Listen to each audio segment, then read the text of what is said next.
जय हिंद मेरे प्यारे दोस्तों, मैं अमित एक बार फिर से स्वागत करता हूं आपके अपने परिवार जय एग्जाम में। जैसे कि दोस्तों आपको रीजनिंग की एक पर डे क्लास मिलती है, इसी प्रकार से आपकी क्लास नंबर 75 है। इस क्लास में आपको कितने क्वेश्चन 6 क्वेश्चन मिलते हैं जो कि आपको प्रैक्टिस के तौर पर दिए जाते हैं। ये क्वेश्चन ऐसे क्वेश्चन होते हैं जो कि आपके प्रीवियस पेपरों में आए हुए क्वेश्चन होते हैं। तो इसी प्रकार से हम क्लास नंबर 75 है आपकी, उस क्लास नंबर 75 का क्वेश्चन नंबर 2 देख लेते हैं। क्वेश्चन नंबर 2 क्या कहता है और हमें यह किस प्रकार से सॉल्व करना है। तो चलेगा क्वेश्चन नंबर 2 देख लेते हैं क्लास नंबर 75 का। आपको आप सोच रहे होंगे क्वेश्चन नंबर 1 कहाँ गया, तो क्वेश्चन नंबर 1 आपका किसी वजह से हमने नहीं करवाया है। बस आपको क्या करना है कि आपको 6 क्वेश्चन ही तो चाहिए, चाहे 2 से शुरू हो सीरीज या सीरीज 1 से शुरू हो, तो आपको 6 क्वेश्चन आपको इसमें दिए जाएंगे। तो देखिएगा क्वेश्चन नंबर 2 है। क्वेश्चन नंबर 2 कहता है रमेश पश्चिम में 2 किलोमीटर चलकर अपने दाएं मुड़ता है और 3 किलोमीटर चलकर फिर दाएं मुड़ जाता है और 2 किलोमीटर चलता है और अंत में अपने दाएं मुड़ जाता है। वह फिर किस दिशा में मुँह करके खड़ा है। वह फिर किस दिशा में मुँह करके खड़ा है, तो बस आपको करना क्या है, अब आपको समझ लेना है। अब किस दिशा की ओर मुँह करके खड़ा है देखते हैं। तो सबसे पहले तो आपको दिशाओं का ज्ञान होना चाहिए। दिशाओं का ज्ञान किस प्रकार से आता है, जैसे कि आपको यहाँ देखिए दिशा में बता देता हूँ। इधर क्या होता है आपका, इधर होता है पूर्व होता है, इधर क्या होता है आपका पश्चिम होता है, और इधर क्या होता है आपका उत्तर होता है, और इधर क्या होता है आपका दक्षिण होता है। पूर्व इधर, पश्चिम इधर, उत्तर इधर, दक्षिण इधर। अब क्वेश्चन कहता है रमेश पश्चिम में 2 किलोमीटर चलकर, पश्चिम किधर है, पूर्व इधर है, पश्चिम इधर है। तो पश्चिम में वो यहाँ से कोई दिशा में चला और पश्चिम में 2 किलोमीटर चला। ठीक है, पश्चिम में कितना चला, वो 2 किलोमीटर चला। मतलब यहाँ से इस वाले बिंदु से 2 किलोमीटर कहाँ चला, पश्चिम में चला। तो हम लिख सकते हैं कितने 2 किलोमीटर की दूरी चलकर अपने दाएं मुड़ा। अब दायां कहाँ होगा, पश्चिम की ओर। पश्चिम की ओर जब चलते हैं तो दायां किधर होता है, दायां होता है आपका ऊपर की ओर। अब दायां मुड़ जाता है और क्वेश्चन कहता है दायां मुड़ा और 3 किलोमीटर चला। वह कितना चला, 3 किलोमीटर चला। अब मान लेते हैं यहाँ तक चला देते हैं। ठीक है, यहाँ तक 3 किलोमीटर चला, फिर दायां मुड़ा। अब दायां कहाँ मुड़ेगा, तो दायां मुड़ेगा तो वो इधर को चलेगा। ठीक है, दायां मुड़ेगा इधर चलेगा। पहला कहाँ चला था, वो इधर चला था, फिर दायां मुड़ा इधर चला, फिर दायां मुड़ा तो कहाँ चला, इधर चला। इधर चलने के बाद 2 किलोमीटर चला। कितना चला, 2 किलोमीटर चला। तो इसका मतलब 2, इतनी दूरी 2 है तो इतनी दूरी की हम 2 कर लेते हैं, पूरी दूरी बना लेते हैं। इधर को कितना हो गया, ये 2 किलोमीटर चला और अंत में अपने दायां मुड़ा। अब अंत में अपना दायां मुड़ा और वह किस दिशा की मुख करके खड़ा है। अंत में वह दायां मुड़ा, और दायां मुड़ने का मतलब है जब नीचे को मुड़ेगा दायां तो उसका मुख कहाँ है, इधर की ओर साइड को देख रहा है। तो क्वेश्चन कहता है वह किस दिशा की ओर मुख करके खड़ा है। तो देखिएगा यहाँ आप समझ सकते हो, इधर पूर्व है, इधर पश्चिम है, यहाँ उत्तर है। और जब नीचे को कोई व्यक्ति देखेगा तो कहाँ देखेगा, दक्षिण की ओर देखेगा।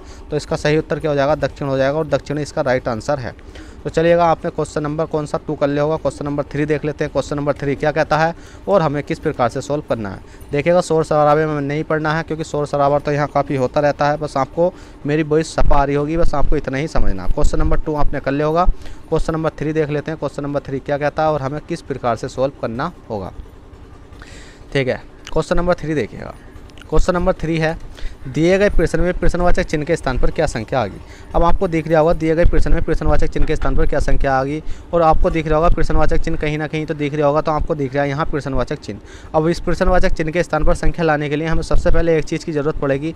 वो चीज़ की ज़रूरत क्या है, आपको देखना पड़ेगा कि 6 से 34 कैसे बना, और जिस प्रकार से 6 से 34 बना है इसी प्रकार से 9 से हम अगली संख्या बना सकते हैं। अब 6 से 34 बनाने के लिए हमें कुछ नहीं करना। हमने देखा 6 है, 6 से 34 करने के लिए हमने क्या काम करा, 6 छंग 36 होते हैं। 6 छंग कितने होते हैं, 6 छंग कितने होते हैं आपके, 6 का वर्ग करा हमने 36 होगा। 36 में हमने किसकी मल्टीप्लाई करी। अब मल्टीप्लाई तो कर नहीं सकते, क्या कर सकते हैं, कुछ ना कुछ तो घटा सकते हैं। घटाने के बाद 34 आ जाएगा, तो हमने माइनस के 2 करा तो आपका कितना आएगा, 34 आएगा। इसी प्रकार से 9 है, इसी प्रकार से हम ये प्रोसेसिंग करके देख लेते हैं। हमने देखा 9 है। अब 9 का जब हम स्क्वायर करेंगे तो 9 नम कितने होते हैं आपके, 81 होते हैं। और 81 में से हमें क्या घटाना होगा, बताइए जल्दी से। 81 में से हमने यहाँ 2 घटाया, तो इसी प्रकार से हमने यहाँ 2 घटा देंगे तो कितना बचेगा, 81 में से 2 घटाएंगे तो बताइए 81 में से 2 घटाएंगे तो आपका बचेगा कितना, बताइए जल्दी से। तो आपका बचेगा 79। जिस प्रकार से आपका 79 बचा और 79 ही आपका राइट आंसर हो जाएगा, और आपका ऑप्शन नंबर डी में देखने को मिल जाएगा। तो यहाँ संख्या कितनी आ जाएगी, क्वेश्चन मार्क की जगह 79 आ जाएगी, और 79 आपका राइट आंसर है। जल्दी से नोट कीजिए। क्वेश्चन नंबर 3 था, और क्वेश्चन नंबर 3 बहुत ही सिंपल था।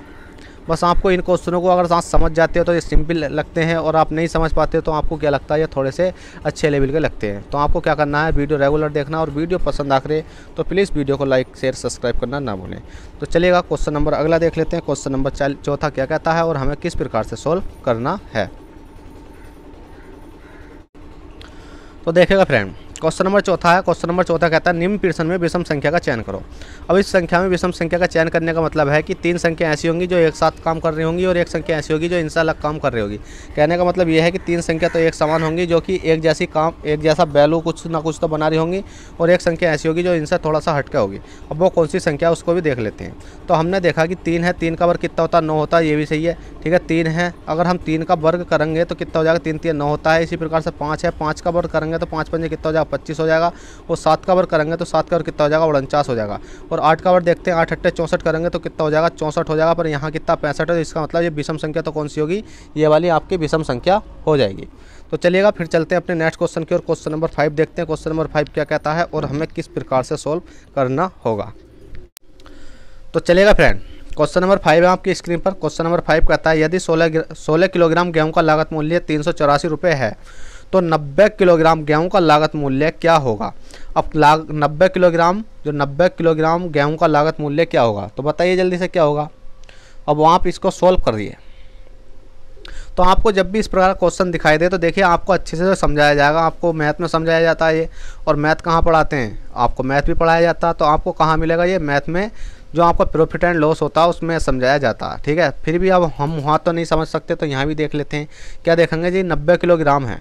ठीक है, 90 किलोग्राम गेहूँ का लागत मूल्य क्या होगा, तो इसका लागत मूल्य निकालना हमें 90 किलोग्राम गेहूँ का।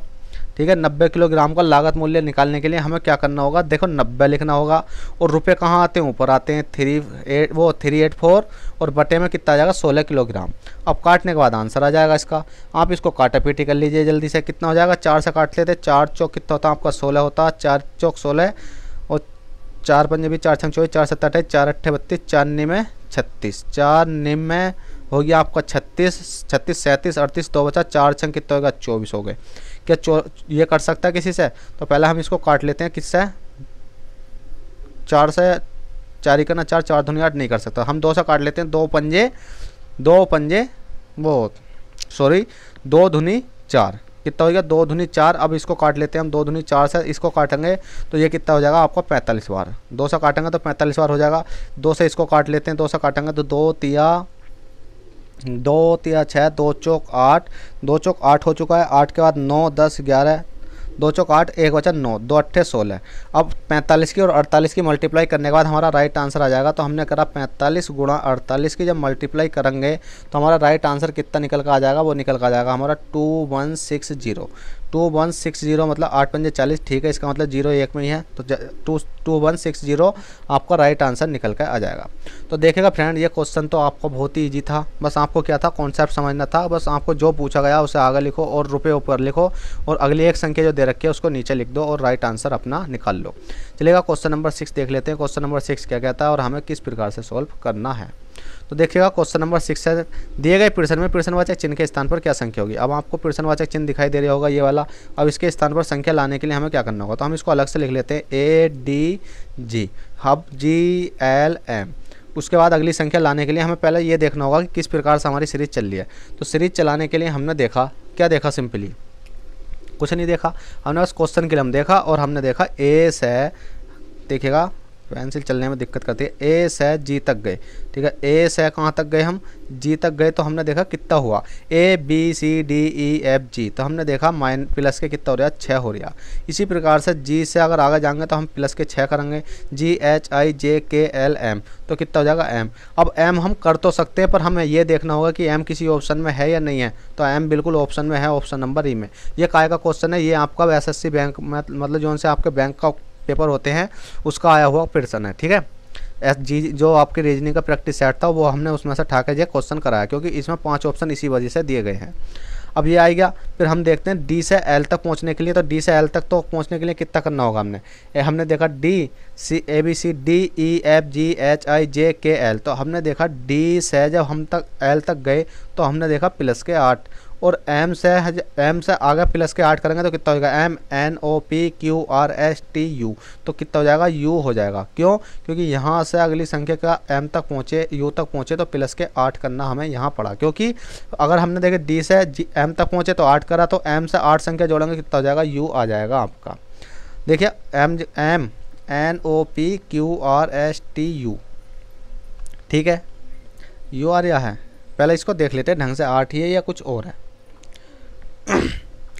देखेगा, मैं यही तो सोच रहा हूँ कि क्यों ये ऑप्शन में तो टी तो है नहीं है, पर हमने कहाँ गलती से इस पर एम पे ले लिया। ठीक है, हमने गलती से इसको कहाँ ले लिया, एम पे ले लिया। ये वाली संख्या यहाँ तक आनी है, एल तक। ठीक है, कहाँ तक आनी है ये संख्या, एल तक आनी है। तो एल तक पढ़ा था हमने, तो पढ़ा तो एल तक ही था, पर एल तक पढ़ने के बाद हमने कहाँ निशान कहाँ लगा दिया था, एम तक लगा दिया। तो अब पढ़ते हैं D, A B C D E F G H I J K L. तो हमने देखा यहाँ तक आए तो प्लस के 8 हुआ, और इसी प्रकार से जब हम यहाँ तक चलेंगे आगे तक, तो कितना हो जाएगा, L M N O P Q R S T. तो कितना हो जाएगा आपका, टी हो जाएगा। ये क्या बन जाएगा आपका, टी बन जाएगा। बस आपको इतना समझना। अब इसमें देख लेते हैं जी है, जी से अगर अब हम एम तक जाएंगे तो कितना हो जाएगा, जी H I J K L M. तो हमने देखा इसमें प्लस के 6 हो रहा है, और हम प्लस के 6 करेंगे तो हमारा कितना आ जाएगा, एस आ जाएगा। और एस ये वाला एम टी एस हमारा राइट आंसर हो जाएगा प्लस के 6 करने पर। और यही आपका राइट आंसर है, जो कि आपको ऑप्शन नंबर ई में देखने को मिल जाएगा। तो देखेगा फ्रेंड, इस क्लास में इतना ही, क्योंकि आपके 6 क्वेश्चन हो चुके हैं। 6 तो नहीं, 5 क्वेश्चन कराएं, क्योंकि पहला क्वेश्चन हमने नहीं कराया था। तो चलिएगा, चलते हैं। बाय, ऑल द बेस्ट, जय हिंद, जय भारत। अगर वीडियो पसंद आई हो तो प्लीज़ लाइक शेयर सब्सक्राइब करना ना भूलें। चलते हैं, बाय।